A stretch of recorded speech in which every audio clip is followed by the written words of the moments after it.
Hello, welcome to Frostpunk 2. I got a key from the developers, thank you developers, so my experience will be a little bit different than yours because I'm playing on a build that will probably be outdated when the full game is released. Maybe they'll have a few bug fixes here and there, maybe some other balancing patches and stuff like that.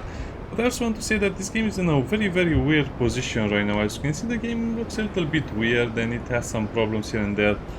But also, I'm not sure if I would have bought the game if it was 45 euros and I didn't get the key. But because I got the key, I got the chance to play it again. I have to say it's not what I expected, and that's the best way to describe it. As you can see, the game graphically looks pretty nice and you can zoom in all the buildings if you want. And now you are not going to be building a city per se, because this is the city you build in the first game. As you can see, this is a direct continuation to the storyline, 30 years after you build the city. If you remember, you are basically building near the generator and you got further and further away, but there was a crater, and as you can see now the crater is fully built up and a lot of people are living here. But you just start normally the game and then you just build districts. Some people might not like the idea of districts. Some people might be upset that you have to wait so long for basically taxes. So this is more or less a political simulator game right now. The survival elements seem to have taken a backseat to all of the political stuff that you have to maneuver. Now, the building side of the game is still pretty interesting. You have to cross break an area, which costs, as you can see, resources and workforce. So that means you always need to keep a workforce unemployed, which sounds a little bit weird. And after you cross break an area, you can build whatever you want. Housing districts, as you can see, you don't have a lot of options in the beginning of the game depending on what choice of game you want to play.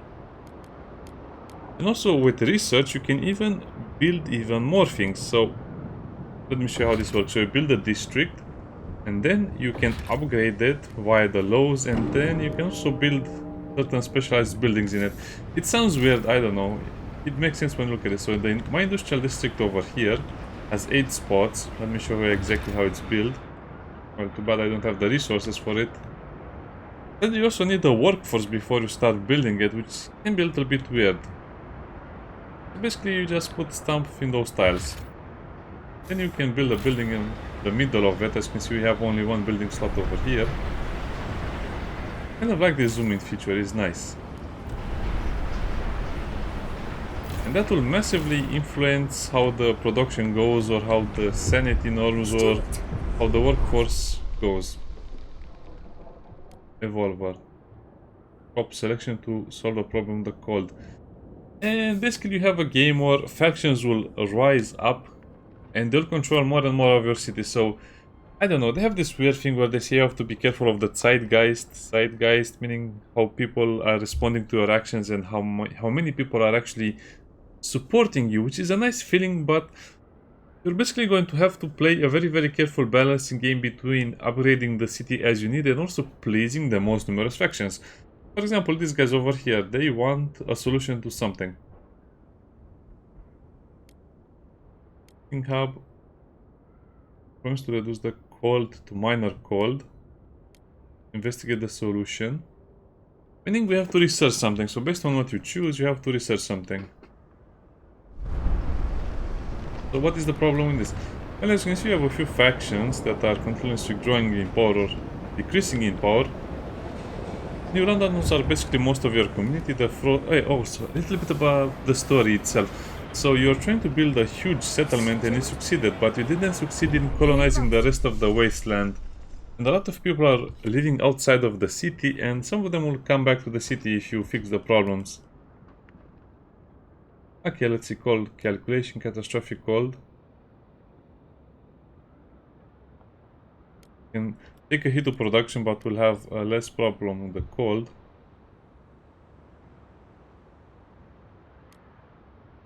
No adjusting measures. And if you zoom out, just using the mouse wheel, you can see all of the surrounding areas, and some of them will have different stuff, and I think the game will be massively expanded upon. So I think the campaign will be at least a 40 hours campaign, but the problem is that the campaign itself is a bit dull, because all you're doing is waiting for either the money or you're just waiting to pass on the laws in the console, which again is a little bit weird.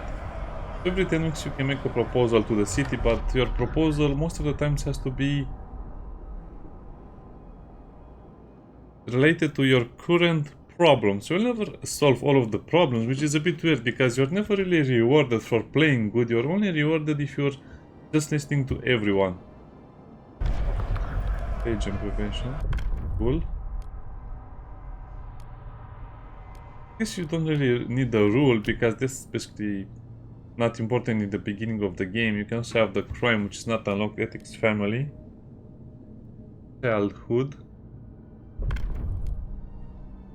You can propose certain laws, but as you can see, if they can sometimes not be passed because some laws are supported by a very low amount of people. So these guys are actually some of the smaller factions. Each are kind of like 10%. Nobody cares. That you don't really care. Also, as you see, you have to navigate a lot of menus to understand what's happening. So you have to research or pass along contagion prevention. So that means you need to wait for the council to convene. You need to go over here to the city, to go over here to the rules, and then you need to select one proposal. This is the weird thing. So these are again supported by a very small part of the population. So that means the void might not even go through. So that means you're going to waste your opportunity to make the city better. So, I don't know, it's a bit of a stretch. Durable goods. Now this is something they will probably be more or less against. Food additives. Forage additives. So every citizen will provide us some food. Food production is increased, but disease is also marginally increased. Yeah, no thank you chemical, but everyone wants chemical additives just because the New Londoners and the Faith Keepers will support this. So it's a big balancing act, and why not like the final result of your policies? And you might end up in a very bad situation where everyone is super happy with you, but your city just dies out, which is a weird way of doing things. Trust rises, but again, nobody is supporting this stuff. And the way you do this, you have to formulate the ideas. So how do you formulate the ideas? Well, you have to go over here to the idea tree. You have heating, resources, forest land, city, society, and hubs. And you go over here and you research the idea. From what I understand, you have to research the idea for every faction. So if you research it for, let's say, this faction, you will see that you might have a different result. Well, I guess not here because everyone wants more or less the same thing. Well, let's go over here to resources, let's say. That's the goods factory that I showed you. We will need some more interesting resources along the line. So, okay, let's go over here to sawmills. As you can see, it will modify some things. Untreated sawmill. Mechanized sawmill. So some of them will increase quality, some of them will decrease other stuff. Anyway, that's not the idea. You probably get the whole point of the game right now. And as you can see, it's a way too political because you're supposed to play it a certain way. Here are all of the things you need to know. See? Disease is severe and growing. Cold is catastrophic and growing. That's because in the beginning you only have your main generator, which you remember, right? You can set it on overdrive, but it doesn't work like that. Another problem is that the resources are not very well explained. What do you do and what do you need? For example, over here you have coal. So they're mining just enough coal so you can keep the main generator running. So that's not a problem. But the problem begins to appear, for example, when you have housing over here. You have 12 groups of people that are not in a house. Well, how many people is that? Well,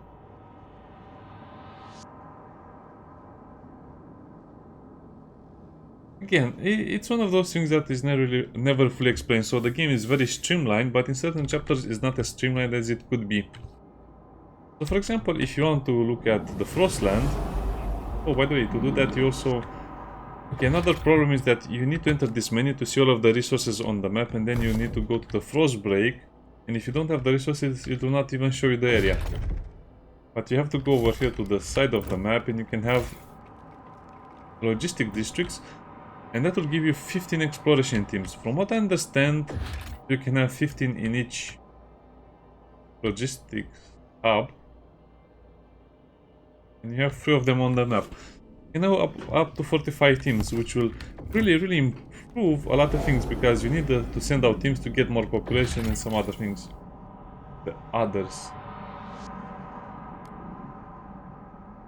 Machine require a source of fuel. Yeah, we should investigate. It will tell you need 10 squads. It also will take a lot of time, for example, to do that. Oil is the stuff you need to switch on, because you'll switch the game from a steampunk to a diesel punk game. Because you have the technology. The cores are still there and you need them to make some interesting buildings.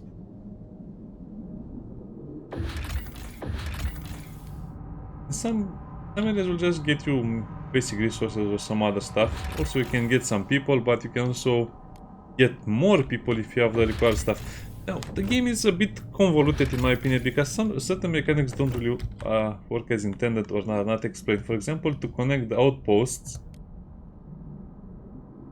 and have the resources delivered to your city. See? This is what I don't understand. You have a video with a tutorial on how to do this, but I just couldn't figure it out. I don't know why. Why does it have to be so hard? It just says connect the trails over here. And a lot of things are kind of hidden behind very weird mechanics like this. So you put that there. But the last one you cannot really put in your city, and I don't understand why. Maybe you need to always have them like this. And that will be enough to secure the call. I don't know. I'll have to look at it another time and figure out how it is, because again, I have played for the game for quite a while. Take the Frost Lanterns in. 5 expedition teams. You get more people. Fishing line. Shoulder to shoulder and the thick layers of fur. Yeah, that's true. So as you can see, the game is a little bit more convoluted, and you'll have to, I don't know, experiment with a lot of things, and that brings us to the next problem of the game. So you have the main campaign of the game, which is divided in a few chapters. The first chapter is a prologue, which you can finish in 20-30 minutes, depends on how fast you want to do it. As you can see, this is chapter 1. I'm not sure what the other chapters will contain, but I suppose... By the way, you don't really have the mechanical servants anymore. They're actually part of the game when you started. They're just walking around in the roads. I should have shown you that, but it's quite fun anyway. But they're hard to spot. Sometimes they're not even on the roads. I think this is more or less related to the technological level of the same city. So we'll be playing with the same city probably for all of the chapters, which some people might not like, because you're not going to get a lot of mileage out of that game mode, especially because some people might not like it how it's centered around politics and always dealing with the same issues over and over and over. To the point where if you just read the guide, you'll be able to finish the game without any problem. And then you also have this mode over here, which is basically a free build mode. I think we have 7 maps. 7 maps. So this one is the prologue map. Crater, I think, is the basic map, so 2 of them are already maps that you know. Horizon, huge area, plentiful with distant resources, broken shore. This to force and oil, but not iron. Iron is basically materials, but it's a huge amount of materials. Fractured gorge. Windswept peaks.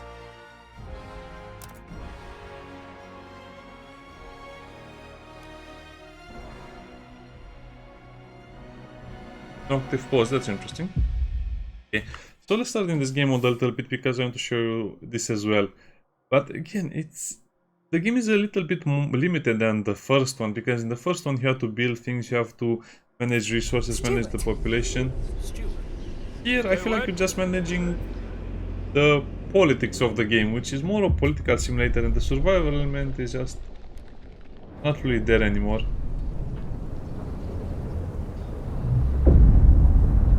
Yeah, you're losing people, but again, you're just supposed to solve the political issues, not the survival issues. We'll build a brighter future, so we have new classes over here. Foragers, machinists, laborers. And you need to have certain objectives that will help you. Basically, they will be happier with you. You start basically at the same stuff, so you don't really have many more things to build, except for the stockpiles and the heating hubs.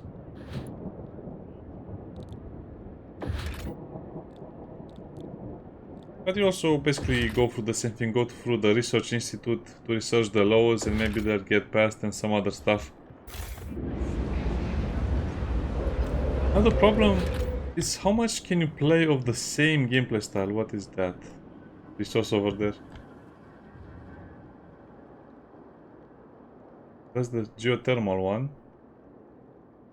As you can see, our resources are kind of limited, so at some point we'll have to use up all of the resources and then build up even more. So it will be a little harder to make a good start if you don't know how to play. And I just don't know what will be the right amount of challenge. Again, this is probably depending on every player, but I'm just trying to say that the game will vastly differ depending on how you play it. You also have a few difficulty choices over here. As you can see, you have a few presets, but the game recommends you play only on Officer if you played Frostpunk 1, which means Steward and Captain are just beyond belief.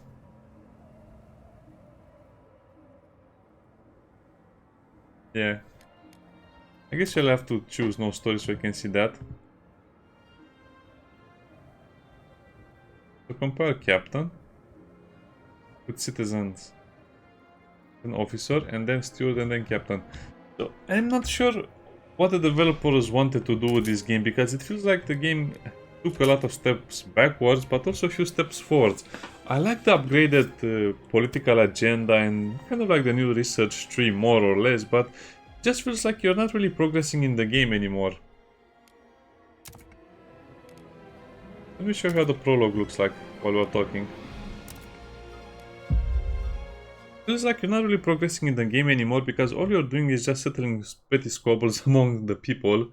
And it seems like after 30 years of living together, these people would have, I don't know, learned to cooperate a little better. So for most people, I think they'll be a bit tired after 20 hours of playing the campaign and finishing a few chapters and then continuing.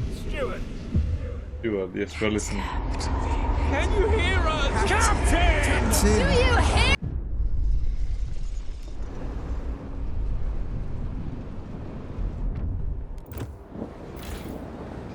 Okay, so let me show you how the game is in the beginning. I have to make a few things over here. So I think it would have been better if I would just start like this, kind of building the city up instead of starting with the big city in the beginning. I don't know, maybe they should have started with a new group of survivors and then you would have had access to the big city. I don't know. We also have these huge mechanical things that do that.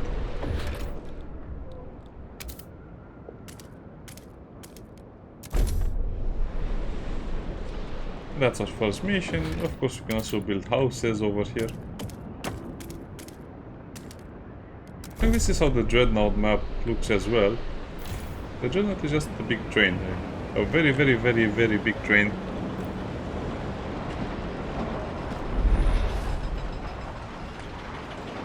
So yeah, you don't really need to build roads, you don't need to collect anything, you don't really need to do much except do the districts. And this is where the gameplay kind of loses me. The only thing you have to manage, like I said, are the politics and just wait for the money to rise.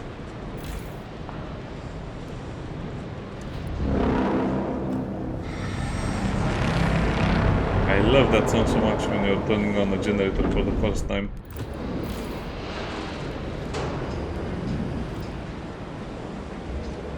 Then the game is just telling you build more housing districts, okay? You get a little bonus if you build them close to each other, but that just makes the game a little bit harder to play, because if you have enough space, most of the things I'm saying will not even be a problem.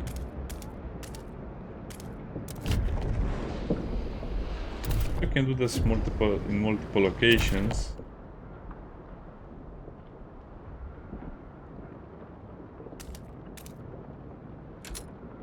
I guess you don't go there.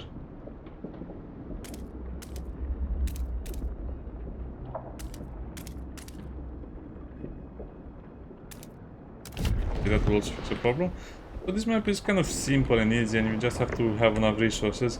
But Again, I'm not sure if everyone will like this style of playthrough. I think the game is a great game in a way, but it feels like the whole management portion is a little bit exaggerated when it comes to the politics and not too much towards the economy, towards the survival, towards the growth of the city, towards population management. It all seems to be more or less based on politics. So I think the game that I've sold will probably sell better if it had a lower price and the campaign was a little less convoluted and it didn't start you off with so many things to worry about, with so many bad tutorials, because basically in this prologue you just gather food and that's about it.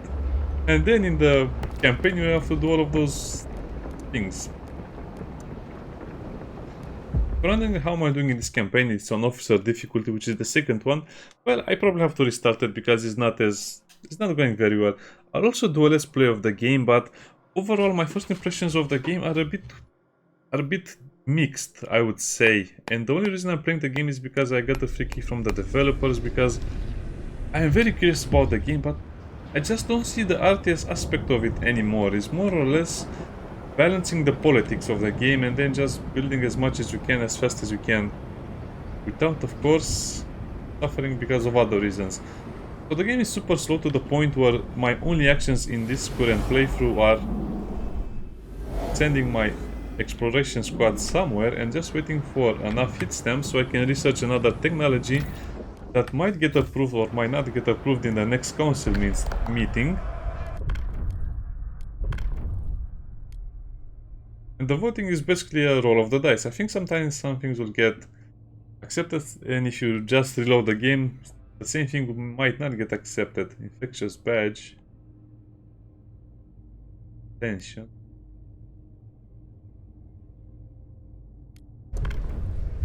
Probably the supported quantity, and you can also negotiate or vote.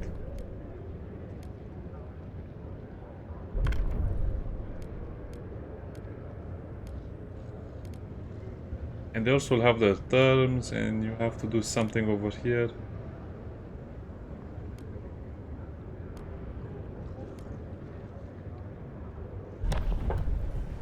Then you can vote, and then the vote will begin. And I don't know, sometimes when people are undecided, it probably means that they want to vote for it, as long as they're not hard against it. Crush rises.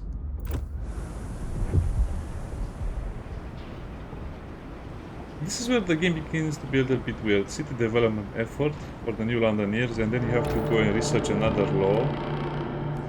The city development effort. It's not very clear what they want, is it? City development effort, right? Right, so what that could be?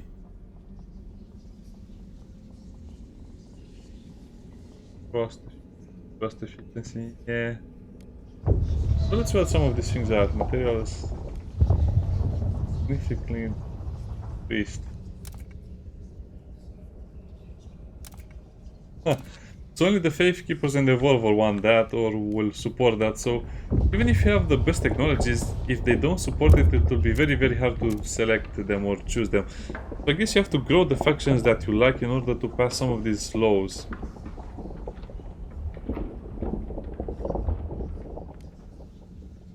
So let me see how I guess because of a weird bug that also automatically selected something, I should have... yeah, okay. So you need more workers, but they'll provide 10 shelter instead of what they're providing right now. Housing block. And you can put those buildings into a few districts. Now, as you can see, the housing one, if you upgrade it, you can expand it, will have 2 slots. If you just build one, simply it will only have... I mean, it will not even have a single building slot. But if you expand it, it can have 2. So again, it's a lot of weird things that basically will mean that the map you're building on will more or less look the same after 1 hour for the next 10 hours. Well, I guess it depends on what people like or not. I'll also do a let's play of the game, and I'll do a better review of the game. This is just a small review with first impressions and such. But I don't think the game will change in a major way. Probably the way you play the game in the beginning is the way you play the game in the end game. It will have more technologies and you'll have much more leeway, because in the end game you'll be able to choose your path. But now I feel like you're just, you know, forced to take the bad decisions so you can please the people you have, so you'll destroy your end game or your mid game just so you can have a little easier game in the beginning. I don't know. I guess we'll have to see. We'll have to see in the Let's Play how it goes, and we'll probably play on the hardest difficulty because why not? I think I have learned enough, but as you can see, again, it's just going to throw stuff at you in your face which is not really explained, and you can only learn this stuff by losing the game. That's enough for today. Bye.